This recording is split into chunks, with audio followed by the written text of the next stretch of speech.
नमस्कार. कमेंट बॉक्समध्ये विद्यार्थ्यांनी हा प्रश्न विचारला की सर मला चांगले मार्क आहेत, मला कमी मार्क आहेत. मी जिल्हा परिषदेला प्राधान्यक्रम देऊ, आदिवासी शाळेला देऊ, नगर परिषदेला देऊ, महानगरपालिकेला देऊ का कशाला देऊ? तर तुम्हाला मार्क कमी असतील तरी उलट्या क्रमाने हा व्हिडिओ बघायचा आणि तुम्हाला जर मार्क जास्त असतील तर तुम्ही सरक्या क्रमाने व्हिडिओ बघा. म्हणजे मी तुम्हाला जे सुरुवातीपासून शेवटपर्यंत सांगणार आहे त्यांचा क्रम असा आहे की ज्यांना जास्त मार्क आहेत का नाही की त्यांनी प्राधान्यक्रम सुरुवातीला इथे द्यायचा आणि मग कमी कमी कमी कमी करत पुढे जायचं. ठीक आहे, म्हणजे जास्त मार्क असतील तर सुरुवातीला मी जो शिकवेन सांगणार आहे त्यानुसार तुम्ही प्राधान्यक्रम देऊ शकता. हा माझा अनुभव आणि 100% असंच होणार आहे. नाही 100% झालं तर 82% होईल, पण होणार तर असंच आहे. ज्यांना कमी मार्क असतील त्यांनी उलट्या क्रमाने द्यायचे प्राधान्यक्रम. ठीक आहे, ते तसंच होईल, याच्यामध्ये काही शंका नाही आहे. मागच्या मेरिट लिस्टचा सगळा अभ्यास करून हे डेटा तुमच्या समोर ठेवतोय. तुमच्या विवेकी बुद्धीला 100% पटेल आणि हा व्हिडिओ तुम्हाला माहितीचा उपयोगीचा 100% पडेलच, याच्यामध्ये काहीच शंका नाही. तुमच्या मनामध्ये ठेवूच नका. तुम्ही बिनधास्त व्हिडिओ बघा. काही लाईक शेअर सबस्क्राईबच्या भानगडीमध्ये पडू नका. ठीक आहे की नाही, ते आयुष्यभर होऊन जाईल. महत्वाचं आहे नोकरी लागणं. एकदा नोकरी लागली, एक बार अगर मैं जिल्हा परिषद पे लगा डाला तो लाईक झिंगा लाला, असंच म्हणायला काही हरकत नाही. ठीक आहे, आपले राईम अशीच असतात गरीबाची. बघा, हे सगळे 6 ऑप्शन तुमच्याकडे सध्या विदाऊट इंटरव्ह्यूमध्ये आहेत. कोणकोणते आहेत? जिल्हा परिषदा, नगर परिषदा, महानगरपालिका, आदिवासी आश्रमशाळा, इतर बहुजन मागासवर्गाच्या शाळा आणि संस्था. मुलाखत देताना आपल्याला जे प्राधान्यक्रम द्यायचे आहेत ते आपण नंतर बघू. सुरुवातीला हे जे मी सांगतोय ते फक्त विदाऊट इंटरव्ह्यू साठी सांगतो. ठीक आहे, काळजीपूर्वक बघा थोडं.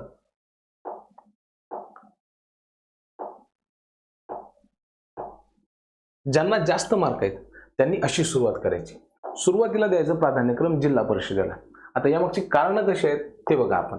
ग्रामीण भागामध्ये सर्वात जास्त शाळा आहेत. ठीक आहे, मी तुम्हाला मागच्या एका व्हिडिओमध्ये सांगितलेलं होतं की 1ली ते 5वीच्या भरपूर प्रमाणामध्ये शाळा येतात त्यामध्ये. ठीक आहे, म्हणून आपण तिथे सुद्धा प्राधान्यक्रम द्यायला अडचण नाही. ग्रामीण भागामध्ये सर्वाधिक शाळा आहेत. दुसरं म्हणजे काय, पदोन्नती खूप मोठ्या प्रमाणावरती होते.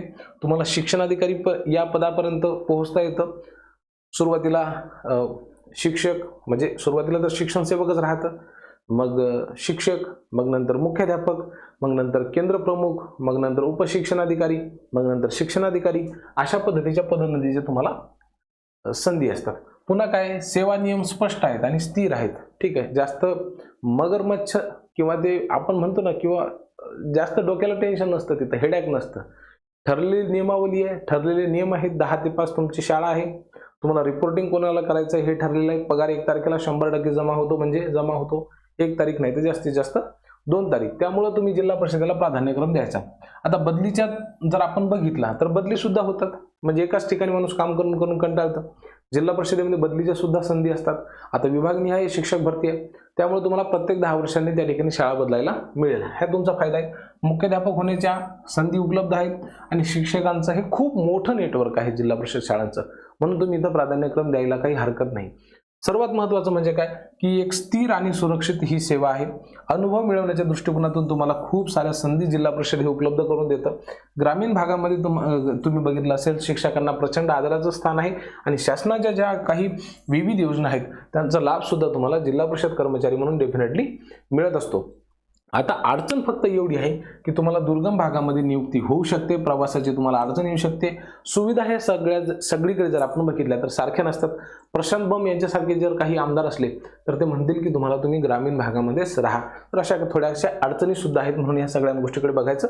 परंतु जास्त मार्क असतील तुम्हाला आणि जर गावामध्ये राहण्याची, ग्रामीण भागातल्या विद्यार्थ्यांसाठी काहीतरी करण्याची जर तुमची इच्छा असेल, जास्त मार्क असतील, तर जिल्हा परिषद हाच तुमच्यासाठी सर्वात बेस्ट ऑप्शन आहे.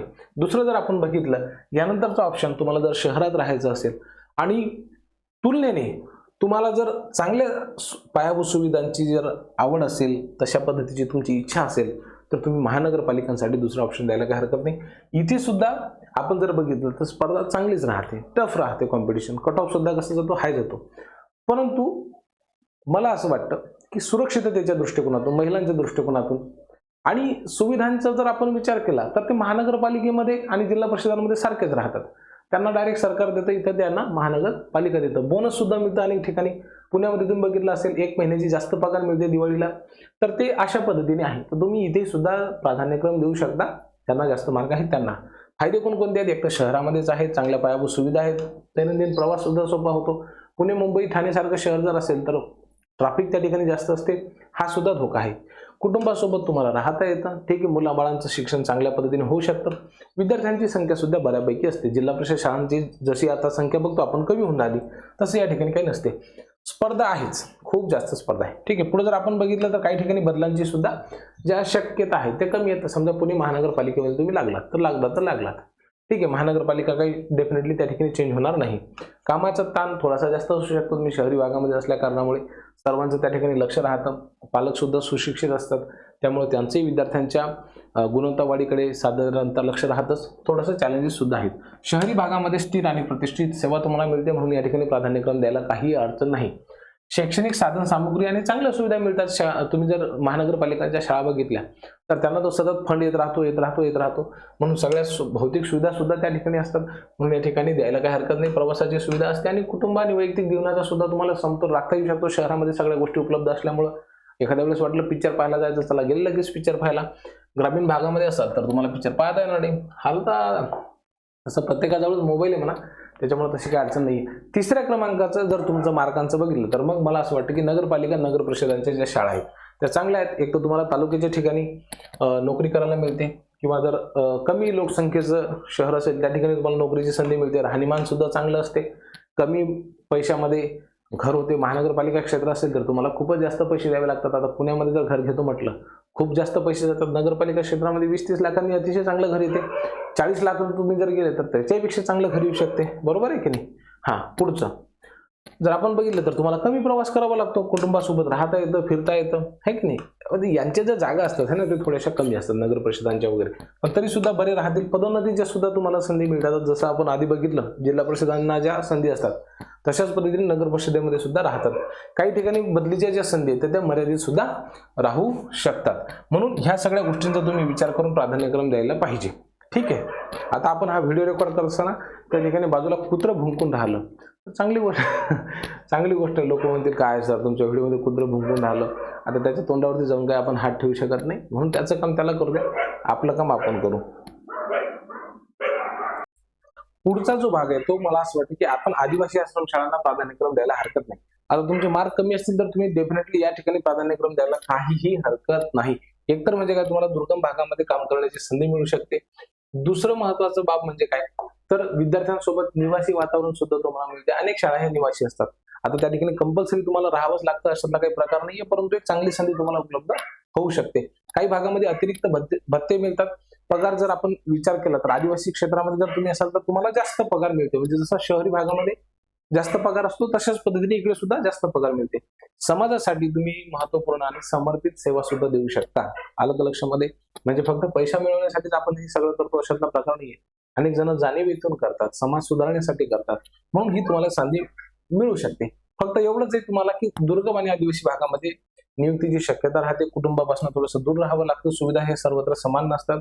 भौगोलिक आणि भाषिक अडचणी सुद्धा असू शकतात. पालकांशी कॉन्टॅक्ट करणं, विद्यार्थ्यांच्या जे काही लर्निंग डिफिकल्टीज असतात त्यांचे जे प्रॉब्लेम असतात ते सुद्धा कसे असतात विद्यार्थी मित्रांनो वेगवेगळे असतात. आणि ह्यानंतर शेवटचा जो पर्याय आहे मला असं वाटतं की ज्यांना कमी मार्क आहेत त्यांनी या ठिकाणी जायला काहीही हरकतच नाही. कोण, इतर बहुजन मागासवर्गाच्या शाळा किंवा संस्था आहेत.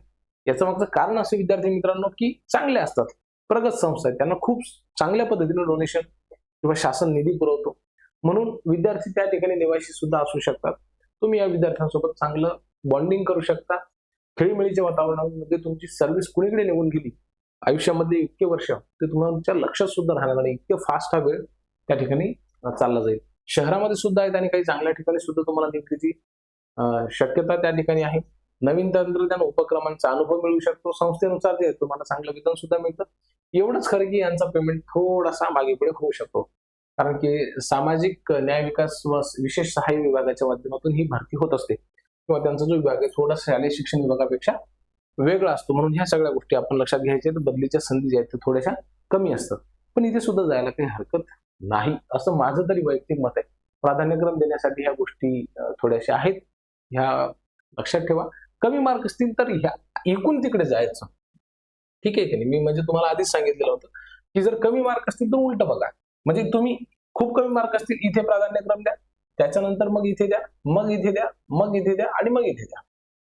जास्त मार्क असतील पहिल्यांदा प्राधान्यक्रम जिल्हा परिषद, मग महानगरपालिका, त्यानंतर मग नगरपालिका, मग आदिवासी आश्रमशाळा, आणि मग जर शेवटी वाटलं तुम्हाला तर मग आश्रमशाळा, इतर बहुजन मागासवर्गाच्या.